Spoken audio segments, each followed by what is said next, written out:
Your brain isn't broken, it's trying to protect you. You might read that sentence and feel a quiet sense of recognition, a small internal click that feels like truth. It's a powerful idea to hold on to. Your brain is fundamentally on your side, working tirelessly in the background to ensure your safety and well-being. It is your oldest and most dedicated guardian. However, in its effort to protect you from harm, it sometimes relies on ancient, outdated strategies. These once useful tricks can, in our modern world, make you feel stuck, confused, utterly exhausted. This feeling of being stuck in a mental whirlwind is what we call overthinking. This process is not a sign of weakness or a personal failing. It is a biological response that has been honed over thousands of years. Think of it as a smoke alarm that is a little too sensitive. It is designed to alert you to fire, which is a very good thing. But sometimes, it goes off when you are just making toast. The alarm itself isn't bad, its calibration is just a bit off for the current situation. Your mind is doing the same thing. The cycle of overthinking almost always starts with a single, seemingly small event, a trigger. This trigger can be anything at all. It might be a short, ambiguous text message from someone you care about, leaving you to fill in the blanks with your deepest anxieties. It could be a new, challenging task assigned to you at work, sparking fears of failure or inadequacy. Sometimes the trigger isn't even external, a fleeting memory of a past embarrassment, or a sudden, unprompted thought about the future. Whatever its form, the brain immediately perceives this trigger and springs into action, asking, "Is this a potential threat to my safety?" Once that question is asked, a cascade of physiological responses begins, often before you're even aware of what is happening. Your heart might start to beat a little faster. Your palms might feel a little damp.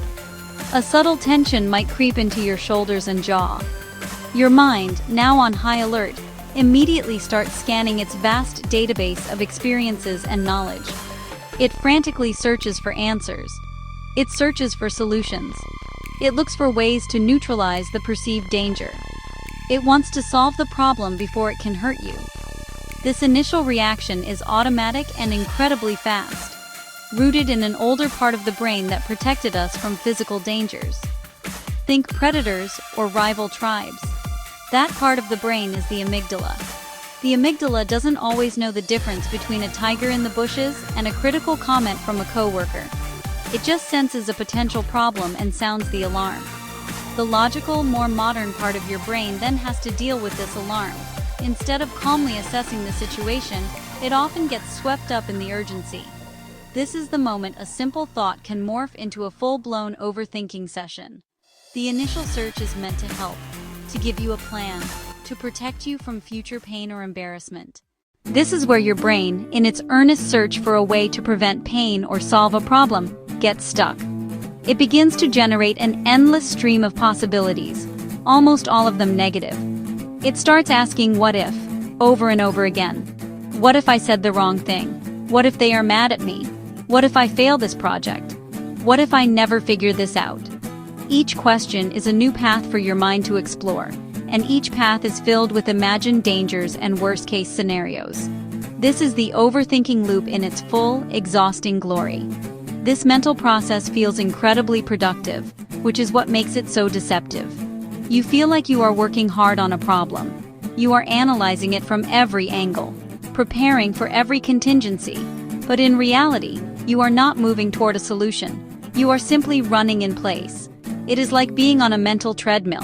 Your legs are pumping, your heart is racing, and you are sweating with effort, but you are not actually going anywhere. You end the process more tired than when you started, and the problem you were trying to solve is still standing right in front of you, often looking bigger and more intimidating than before. There is a simple, understandable scientific reason why your brain gets caught in these frustrating loops.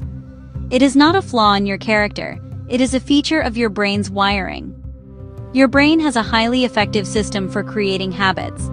This system involves a few key areas that work together: the amygdala, the prefrontal cortex.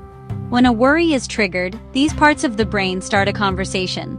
The amygdala sends out an alarm signal. The prefrontal cortex tries to, solve the alarm by thinking about it.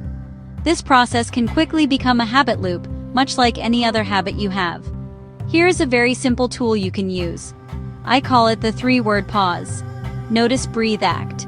It is designed to be quick and calming, a small anchor in a stormy sea of thoughts. You can try this the very next time you feel your mind starting to spin out of control. It works by systematically addressing the different components of the anxiety response: the mental, the physical, the behavioral. First, notice. Simply say to yourself, either out loud or in your head, "I am overthinking." Use a gentle, non-judgmental voice. You are simply naming it. Second, breathe. Now, take 3 slow, deliberate breaths. Third, act. Do one small, helpful physical thing. If you want more simple tips and real talk about the mind, follow at Mind Matters Explained.